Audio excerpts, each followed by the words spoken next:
Om Swastiastu, kami kelompok 3 kelas 9J dari SMP Negeri 1 Denpasar, guru pembimbing kami Ibu Dr. Putu Eka Juliana Jaya SEMSI.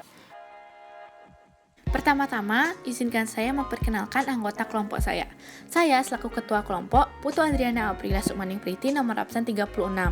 Wakil Ketua Kelompok, Ana Agung Rapadipa Senjaya, nomor absen 2. Anggota 1, Ida Ayu Prabamaheswari, nomor absen 18. Anggota 2, Nyoman Gede Dimas Dambava, nomor absen 32. Pada kesempatan kali ini, kami ingin menjelaskan tentang poin 23, yaitu bentuk globalisasi. Nah, apa itu globalisasi? Globalisasi diambil dari kata global atau universal.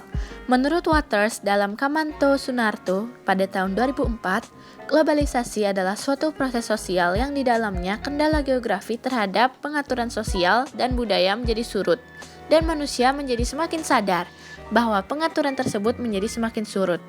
Globalisasi juga menjadikan seluruh bangsa dan negara di dunia semakin terkait, mewujudkan satu tatanan kehidupan baru dengan meniadakan batas geografis, ekonomi, sosial, dan budaya.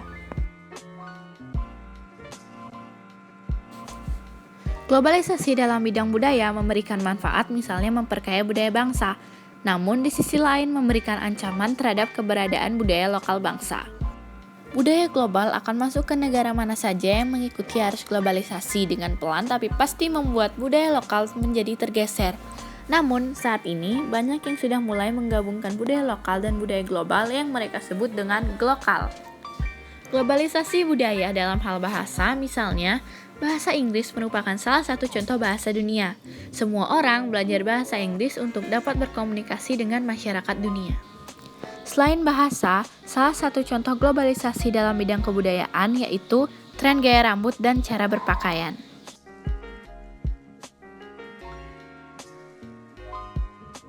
Komunikasi merupakan proses penyampaian pesan atau informasi dari satu pihak ke pihak lain.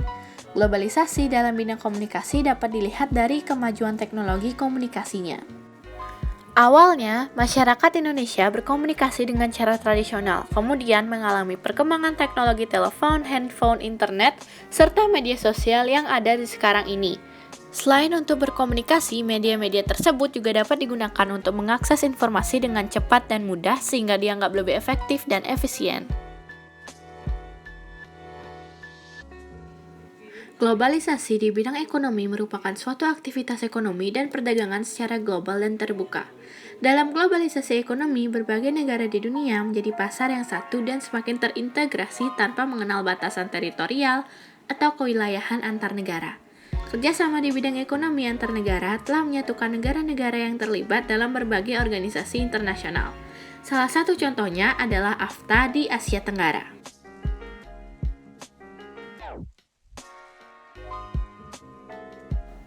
Pesatnya perkembangan ilmu pengetahuan dan teknologi mendorong semakin cepatnya globalisasi.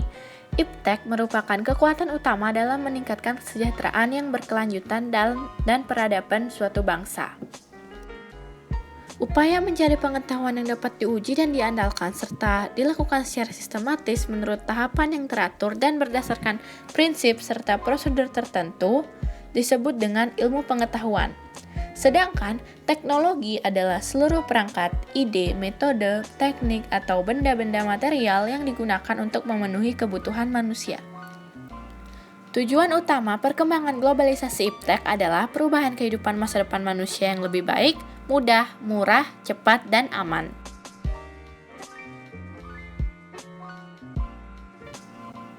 Transportasi adalah pemindahan barang atau manusia dari satu tempat ke tempat yang lain, sehingga transportasi sangatlah penting bagi suatu negara. Produsen, distributor, ataupun konsumen membutuhkan transportasi dalam melakukan segala aktivitasnya. Dengan teknologi transportasi yang semakin canggih, manusia dapat mengangkut manusia ataupun barang dalam jumlah besar dalam waktu yang singkat. Nah, sekarang kita lanjut ke tips mencegah COVID-19. Yang pertama, rajin mencuci tangan. Yang kedua, tentunya selalu menggunakan masker saat berpergian. Yang ketiga, menjaga jarak dengan orang lain. Yang keempat, menyiapkan obat atau vitamin yang diperlukan. Yang kelima, tetap berada di rumah. Lalu yang keenam, selalu menjaga kebersihan diri. Yang ketujuh, mengkonsumsi makanan dan minuman yang sehat. Dan yang terakhir, tetap menjaga kekebalan imun tubuh agar tetap sehat. Nah, kesimpulan dari poin 23 ini adalah globalisasi diambil dari kata global yang berarti universal. Bentuk globalisasi dibagi menjadi beberapa bidang, yaitu globalisasi bidang budaya, bidang komunikasi, bidang ekonomi, bidang iptek, dan juga bidang transportasi. Masing-masing bidang memiliki dampak dan tujuannya tersendiri.